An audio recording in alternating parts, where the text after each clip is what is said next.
A noite estava anormalmente silenciosa na cidade. Pouca gente na rua, vento fraco, postes falhando, sirenes ao longe. Era uma daquelas noites em que a sensação de perigo parecia respirar junto com o ar. E é aí que começa a história de Daniel. Uma história que parece ficção, mas é tão realista que poderia acontecer com qualquer um. O silêncio que assusta. Daniel trabalhava numa pequena oficina mecânica. Era o último a sair quase todos os dias, porque gostava de deixar tudo organizado. Naquela noite, ficou até mais tarde do que o normal. Ele apagou as luzes, girou a chave e ouviu o clique da porta trancando. Só então percebeu algo estranho. O silêncio. Nenhum carro passando. Nenhum vizinho fechando a porta. Nenhum cachorro latindo. Um silêncio tão forte que parecia gritar. Daniel colocou a mochila nas costas e começou a caminhar. Mas a cada passo a sensação vinha mais forte. Tem alguém me olhando? Ele tentou ignorar, acelerar o passo, pensar em outra coisa. Mas a sensação acompanhava, até que o celular vibrou. Primeira ligação, número desconhecido. Quase meia-noite. Daniel atendeu. Alô? Nada. Só respiração pesada, bem devagar. Como se alguém estivesse com o telefone encostado nos lábios, ouvindo sua reação. De repente, uma voz rouca, lenta e fria. Por que você saiu tão tarde hoje? O corpo de Daniel gelou no mesmo instante. Ele olhou para os lados. Para trás. Nada. Quem tá falando? Ele disse, tentando controlar o tremor. Silêncio. E depois, ligação encerrada. Ele guardou o celular rápido e começou a andar depressa.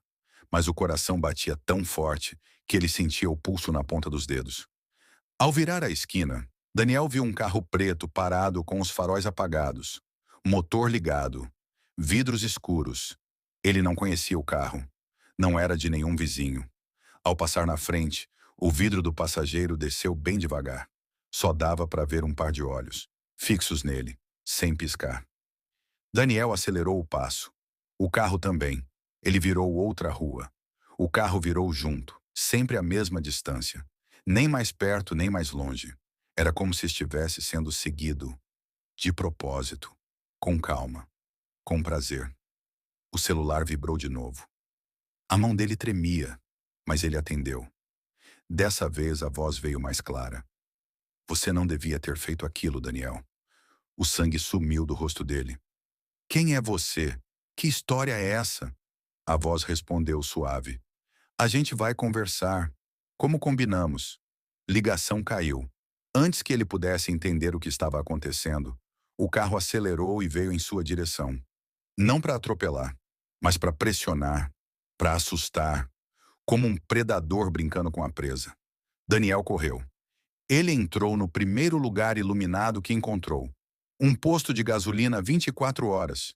O frentista percebeu na hora que algo estava errado. Cara, você tá pálido. O que houve? Daniel tentou falar, mas a respiração estava curta. Apenas apontou para a rua. O carro preto entrou devagar no posto. Faróis acesos, motor roncando. O frentista se afastou desconfiado. Daniel procurou um canto para se esconder. Atrás de caixas, latas de óleo, pilhas de mantimentos. O carro estacionou. A porta abriu. O som da porta foi tão lento, tão calculado, que aumentou o medo. Passos, sapatos caros, solado firme. Daniel tentou olhar sem ser visto. Quando viu o rosto do homem, ele travou. Era Marcos, seu antigo patrão. O mesmo homem que tinha sido preso meses antes. O mesmo que jurou vingança. O mesmo que dizia que Daniel tinha arruinado sua vida. E agora estava ali. Marcos deu um sorriso lento. Um sorriso que fazia a espinha gelar. Quanto tempo, Daniel? Daniel recuou instintivamente. Você... Você devia estar preso. Marcos encostou as mãos nos bolsos e respondeu calmo. E eu estava. Até ontem. Ele deu mais 2 passos. Você achou que denunciar um homem como eu ia sair barato? Eu avisei. Eu deixei claro. Mas você achou que a polícia ia te proteger? Achou que a justiça ia te defender? Ele aproximou o rosto. Agora a gente vai resolver do meu jeito. Daniel tentou correr, mas Marcos segurou seu braço. Foi aí que uma voz gritou: Polícia, solta ele! Dois policiais estavam abastecendo do outro lado do posto e viram a cena. Marcos soltou Daniel, mas não fugiu. Ele apenas ergueu as mãos, sorrindo, como se estivesse fazendo um favor. Calma, calma. Eu só vim conversar com um velho amigo. Os policiais não compraram a história. Marcos foi algemado ali mesmo. Daniel, tremendo, mal conseguia respirar. A polícia levou Daniel para a delegacia para registrar tudo. Ele contou sobre ligações, perseguição, ameaças antigas. Falou da investigação que ajudou a deflagrar meses antes, quando Marcos desviava dinheiro da empresa. A delegada olhou para ele com atenção. Daniel, você não tem ideia do que acabou de evitar hoje. Esse homem não saiu do presídio por engano. Ele fugiu. E não perseguia só você. Ele tinha outros nomes anotados. Daniel ficou pálido. Quer dizer que ele poderia... Sim, respondeu a delegada. Ele te queria como exemplo. Quando Daniel finalmente foi liberado, já era quase 4 da manhã. Ele voltou para casa sem encarar ninguém. Tomou banho, sentou na cama e ficou olhando para o nada. A pergunta martelava. E se eu não tivesse atendido a ligação?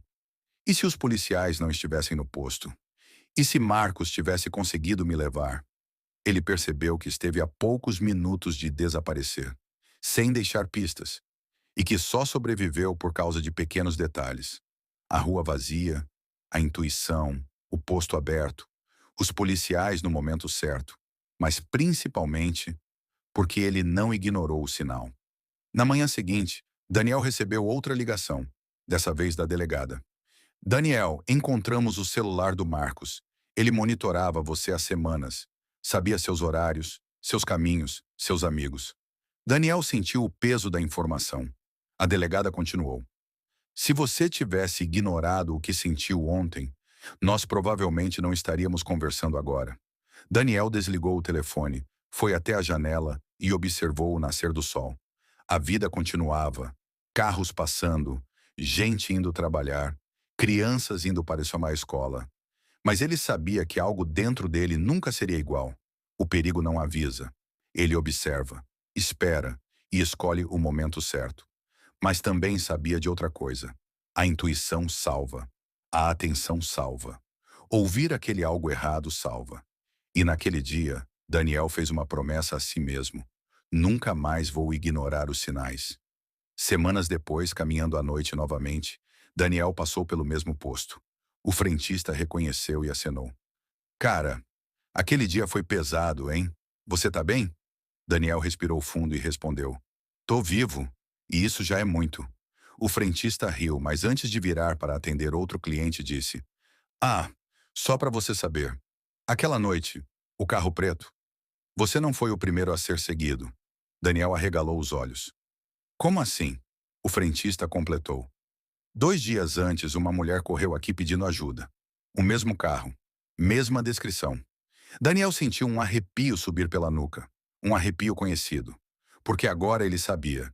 Ele só foi mais uma das vítimas escolhidas. Mas foi uma das poucas que conseguiu escapar. E a história de Daniel termina aqui. Mas o aviso fica. O perigo não manda mensagem. Ele liga, ele segue, ele observa. E às vezes, está muito mais perto do que você imagina.